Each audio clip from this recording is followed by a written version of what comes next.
तो इस एपिसोड की शुरुआत में हम सनफ्लावर सेक्ट के सेक्ट मास्टर को देखते हैं, जो वहाँ खड़े सभी कैंडिडेट से कहता है कि तुम सबको एंसेंट इमोर्टल वर्ल्ड में जितने भी ट्रेजर मिले हैं वो हमें दे दो। उसी वक्त वहाँ तियानजिन एकेडमी का एल्डर आ जाता है और सेकंड बॉडी को वहाँ से ले जाता है। इसके बाद एक एक करके बाकी क्लान के सभी लोग अपने अपने स्टूडेंट को वहाँ से लेके जाने लगते हैं। तभी हम वहाँ 10 क्राउन किंग को देखते हैं, जिस पर सनफ्लावर सेक्ट का बंदा ट्रेजर लेने के लिए हमला कर देता है, पर 10 क्राउन किंग उस हमले को रोक कर पोर्टल की मदद से वहाँ से भाग जाता है। इधर बाउजेन भी वहाँ से भाग गया था, जिसकी वजह से सनफ्लावर सेक्ट के बंदे को बहुत गुस्सा आता है और वो बोलता है कि जितने भी बाकी बचे लोग हैं वो मुझे ट्रेजर दे दो और मैं तुम्हें जाने दूंगा। उसी वक्त वहाँ खड़ा एक और एल्डर उन सभी कैंडिडेट के चारों तरफ एक बैरियर बना देता है ताकि वो लोग ना भाग सके। साथ ही एक और एल्डर जिसे सियाह के मास्टर ने एक बार पीटा था, वो भी सियाह से कहता है कि तुम बिना डुलिंग के सपोर्ट के कुछ नहीं कर पाओगे और आज मैं देखता हूँ कि तुम्हें कौन बचाने आता है। अब यह बोल के वो सियाह पर अटैक करने लगा था, तो सियाह इधर उधर भागने की कोशिश कर रहा था, जहाँ उस हॉर्न वाले एल्डर के अटैक की वजह से बाकी लोग इंजर्ड हो रहे थे। इधर सियाह भागते हुए सोचता है कि अगर मैं यहाँ जल्दी से नहीं निकला तो यह सभी बंदे मुझ पर अटैक करेंगे, लेकिन इस बैरियर की वजह से मैं यहाँ से कैसे निकलूं? लगता है मुझे अब टेलीपोर्टेशन तालिस्मान का इस्तेमाल करना होगा, लेकिन उसके लिए भी सही मौके का जरूरत है। उसी वक्त सियाह देखता है कि जिस लोटस से वो लोग सभी एंसेंट इमोर्टल वर्ल्ड में आए थे उसमें से एक ड्रैगन स्पिरिट बाहर आता है, तो उसे देख के सियाह कहता है कि यह तो नीन ड्रैगन है और यह कैंडिडेट को बचाने के लिए बाहर आता है। तभी वह ड्रैगन कैंडिडेट के चारों तरफ शील्ड बना देता है, तो इसी मौके का फायदा उठा के सियाह उस टेलीपोर्टेशन तालिस्मान का यूज करता है और वहाँ से भागने लगता है। पर वो हॉर्न वाला एल्डर अपने एक मैजिक मिरर का इस्तेमाल करके सियाह पर ट्रैकिंग डिवाइस लगा देता है। इधर सियाह एक खंडर जैसे इलाके में टेलीपोर्ट हो गया था, लेकिन तभी उसे फॉलो करता हुआ वो हॉर्न वाला एल्डर भी आ जाता है और बोलता है कि आज तुम मुझसे बच के कहीं नहीं जा पाओगे, आज लक मेरी साइड है, जिसकी वजह से मैं तुम्हें एक अच्छी मौत दे पाऊंगा। अब ये बोल के वो सियाह पर अटैक करता है, तो सियाह यह बोलते हुए अपने ट्रेजर से उस हॉर्न वाले एल्डर के अटैक को रोक लेता है कि तुम्हें क्या लगता है मैं तुमसे डरता हूँ? उसी वक्त वहाँ सनफ्लावर सेक्ट का भी बंदा आ जाता है और हॉर्न वाले एल्डर से कहता है कि तुम यहाँ से चले जाओ और सियाह को मेरे हवाले कर दो। तभी वहाँ मिंग्यू भी आ जाता है और बोलता है कि सियाह आज चाहे जितनी भी कोशिश कर ले पर वह हमसे बच के नहीं भाग पाएगा और यह देख कि मुझे काफी खुशी हो रही है। तभी वहाँ एक और एल्डर आ जाता है और बोलता है कि हवांग मुझे गुस्सा मत दिलाओ और तुम्हारे पास सिगरेट बुक है वो मुझे दे दो, इसके बदले मैं तुम्हें आसान मौत दूंगा। तभी मिंग्यू बोलता है कि तुम लोगों को सियाह से जो भी लेना है वो ले लो, पर इसकी बॉडी छोड़ देना क्योंकि इसने लेदरलैंड को काफी ज्यादा नुकसान पहुँचाया है और इसकी बॉडी उसकी भरपाई करेगी। तभी एक एल्डर सियाह से कहता है कि क्या तुमने मेरे क्लैन के स्टूडेंट को मारते हुए कभी नहीं सोचा था कि तुम्हें ऐसे भी दिन देखना पड़ेगा? इस पे सियाह बोलता है कि तुम्हारे हेवनली किंगडम ने एक बार मेरे मास्टर को कैद कर लिया था और तुम लोगों ने काफी बुरे काम भी किए थे, तुम्हें तो मेरा एहसान मानना चाहिए कि मैंने तुम्हारे कुछ स्टूडेंट को मारा है, तुम्हारा तो पूरा क्लैन खत्म होना डिजर्व करता है। इधर गॉड टेम्पल का बंदा हंसते हुए बोलता है कि तुम्हारी हिम्मत भी कैसी हो रही है हम सबके सामने बोलने की। उसी वक्त सनफ्लावर सेक्ट का भी बंदा बोलता है कि तुम जैसा लो लेवल कल्टीवेशन वाला बंदा एक लीडर लेवल के कल्टीवेशन वाले बंदे को चैलेंज कर रहा है। अब यह बोल के वह बंदा सियाह पर अटैक कर देता है, लेकिन सियाह अपने एक ट्रेजर की मदद से बच जाता है। तभी वहाँ कुछ और सेक्टर के बंदे भी आ जाते हैं और सियाह से कहता है कि जिस वैंगलिंग मैप की मदद से तुमने यह अटैक रोका है वो जल्दी से हमें दे दो। अब ये बोल के वो बंदे एक साथ सियाह पर अटैक कर देती हैं, तो सियाह अपने ड्रैगन को बाहर निकालते हुए उनके अटैक को रोकने की कोशिश करता है, लेकिन सियाह का ड्रैगन ज्यादा देर तक नहीं टिक पाता, तो सियाह अपने चारों तरफ वैंगलिंग मैप से शील्ड बना लेता है और उन सब के एक साथ अटैक करने की वजह से सियाह थोड़ा इंजर्ड हो गया था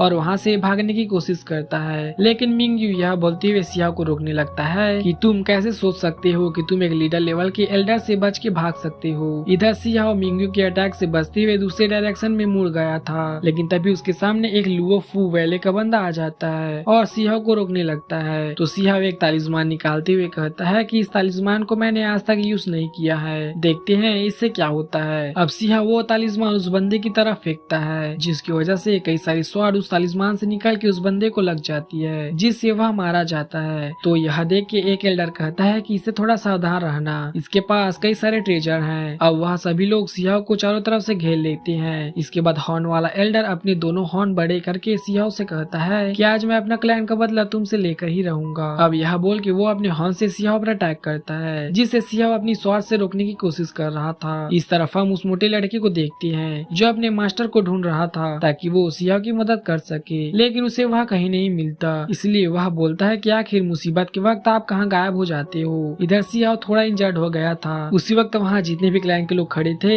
उन क्लैन के कुछ कुछ स्टूडेंट की लाशें आसमान से गिरने लगती है। तभी उन सबको आवाज आती है कि क्या तुम सब भूल गए कि मैंने क्या कहा था, जो भी मेरे स्टूडेंट पर अटैक करेगा वह मुझसे नहीं बचेगा। अब हम देखते हैं कि वह आवाज किसी और की नहीं बल्कि डुलिन की थी। इधर सियाओ अपने मास्टर को देख के उन्हें ग्रेट करता है। इधर वो सभी सेक्टर के बंदे एक साइड जमा हो गए थे और डुलिन से कहता है कि तुम यहाँ अकेले ही आए हो। उसी वक्त वहाँ वो इमोर्टल बीइंग भी आ जाता है जिसे सियाओ ने लोअर वर्ल्ड में बचाया था। अब वो इमोर्टल बीइंग सबसे कहता है कि किसने कहा कि डुलिन अकेला आया है। तो इमोर्टल बीइंग को देख के वो सभी लोग हैरान हो जाते हैं। इधर डुलिन सियाओ की तरफ देखते हुए कहता है कि मेरा स्टूडेंट सच में कमाल का है जो उसने इतने सारे सेक्टर के स्टूडेंट को मार दिया। अब डुलिन सियाओ से कहता है कि अब तुम थोड़ा रेस्ट कर लो, इधर हम संभाल लेंगे। तभी वो इमोर्टल बीइंग भी कहता है कि ब्रदर तुम सच में अमेजिंग हो, मुझे पूरा यकीन है फ्यूचर में तुम हमसे भी आगे निकल जाओगे। यह सुन के सियाओ उन दोनों को मदद के लिए थैंक यू बोलता है। उसी वक्त वहाँ इमोर्टल पैलेस का बंदा आ जाता है और डुलिन से कहता है कि पास्ट में हमने सिर्फ तुम्हारा पैलेस डिस्ट्रॉय किया था और तुम्हें जिंदा छोड़ दिया था, वो हमारी गलती थी। उसी वक्त वो हॉर्न वाला एल्डर बोलता है कि डुलिन ने मेरे कई सारे स्टूडेंट को मारा है, आज इसे कोई भी जिंदा मत छोड़ना। यह सुन के डुलिन हॉर्न वाले एल्डर से कहता है कि तुम्हारा तो हॉर्न फिर से उग गया है जो मैंने तोड़ा था। उसी वक्त एक और एल्डर डुलिन से कहता है कि तुम सोचना भी मत कि तुम आज अपने स्टूडेंट को बचा के यहाँ से ले जाओगे। इस पे डुलिन कहता है कि यहाँ से जाना ही कौन चाहता है, मैंने तो तुम्हें पहले भी कहा था जो भी मेरे स्टूडेंट को हाथ लगाएगा उसे मैं मार दूंगा। तो आज मैं वैसा ही करने वाला हूँ और तुम सबको खुशी मनाना चाहिए कि मेरा स्टूडेंट जिंदा है, वरना अब तक मैं तुम सबको मार चुका होता। यह सुन के वो इमोर्टल पैलेस वाला बंदा डुलिन से कहता है कि आज मैं इमोर्टल पैलेस की तुम्हें जिंदा छोड़ने वाली गलती को ठीक कर दूंगा। और ये एपिसोड यहीं पे खत्म हो जाता है। मेरा मतलब कि एपिसोड तो यहाँ खत्म नहीं होता, बस आज तबीयत खराब है इसलिए पूरा एपिसोड एक्सप्लेन नहीं कर पाऊंगा। मेरा तबीयत जैसे ही ठीक होता है 2 से 3 एपिसोड परफेक्ट वर्ल्ड का अपलोड कर दूंगा। तब तक के लिए बाय बाय।